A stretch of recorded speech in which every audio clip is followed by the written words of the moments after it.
తను చనిపోయిన తర్వాత తను చూడడానికి నేను హాస్పిటల్కి వెళ్ళినప్పుడు ఆ బాడీ ఒక మూల అలా పడి ఉండడం చూసి తప్పలేక. గురువా, ఈడు దిక్కులేని సాగు చచ్చాడు అనుకున్నాం, మంది బాగానే వచ్చారే. ఎందుకు రారా? వీడు చచ్చాడని టీవీలో కూడా ప్రచారం చేశారుగా. పుట్టినప్పుడు ఏమీ తీసుకురాము, పోయినప్పుడు ఏమీ తీసుకుపోము అంటారు. కానీ నేను మాత్రం మీ నలుగురు పంచిన ప్రేమను తీసుకెళ్తున్నాను.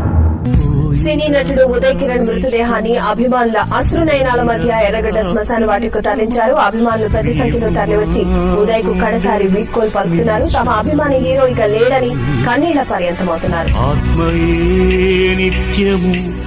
జీవితం సత్యము, చేతలే నిలుచురా చిరకాలం.